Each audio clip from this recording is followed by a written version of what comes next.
One of the joys of living in Beijing is that there is always so much to see and do. I've literally lost count of the number of temples I've either visited or passed by. They're everywhere, and this is partly what makes Beijing such a historic city to visit. I've also visited Muslim temples here. In fact, I was commissioned to write an article about them for a paper in the Middle East some time back. But one thing of which I was signally unaware was the large number of Christian churches that are also dotted around the northern capital. In part, this is because most are not immediately visible due to being hidden from view by new buildings or high walls. Today, I decided it was time to put that to rights. And where better to start than with the Church of the Saviour, colloquially referred to as Xicheng Church, or more commonly, Beitang, literally the Northern Church.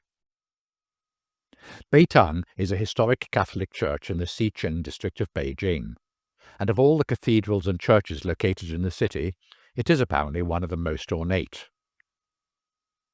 An easy subway journey to Xicheng Station on Line 4 brings me out into a part of the city I don't know very well.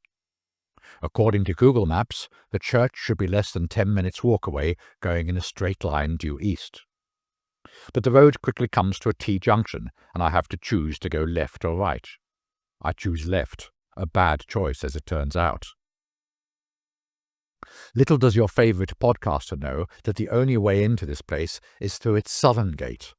All other directions are blocked off, even the exits into a road on its eastern side, which is where I find myself walking as I go round in ever-decreasing circles.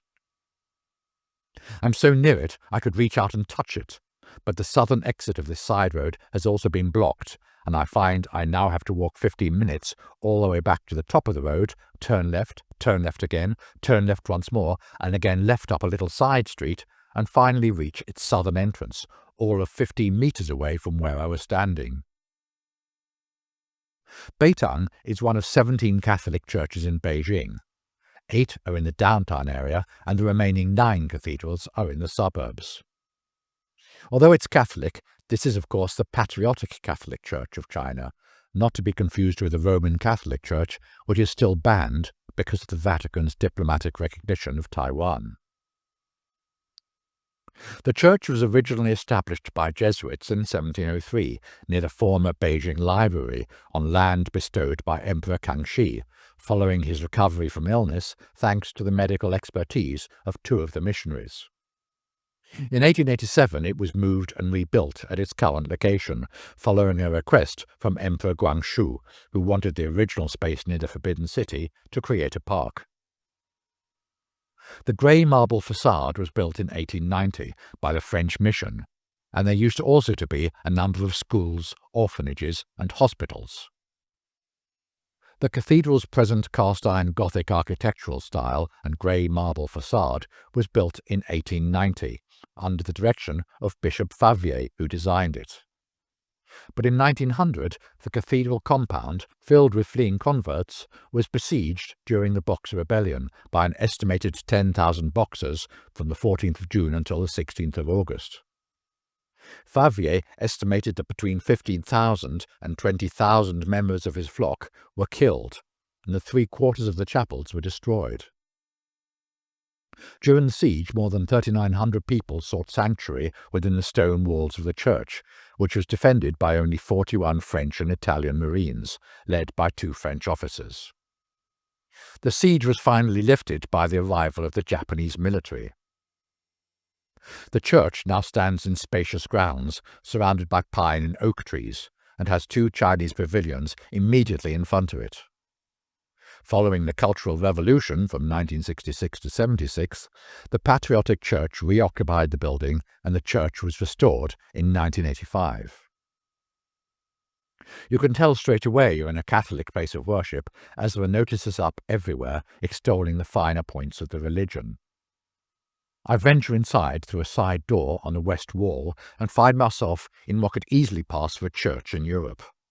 There's a tall, wide nave with side aisles, octagonal transepts, and a huge sanctuary. There are also chandeliers everywhere and painted Stations of the Cross on the walls. The main aisle is decorated with flowers, while a number of officials in smart suits are busying themselves sprucing the place up. I'm regarded quizzically, but no one worries about me wandering about, and I am left to my own devices. It is only when I go outside once again that the penny drops, as I see a wedding party posing for photographs, with the bride barking out orders to one and all. I feel a touch of sympathy for the husband-to-be. And then it's a mad rush inside, as all the wedding guests, photographers and hangers-on try to squeeze through the main door at once, as the bride continues to bark orders at anyone who is pretending to listen. It's only 3 degrees above zero today, and I can see the goose pimples on the legs of the chief bridesmaid. Everyone else is sensibly wearing warm anoraks. Silence returns to the precincts and the grounds of the church.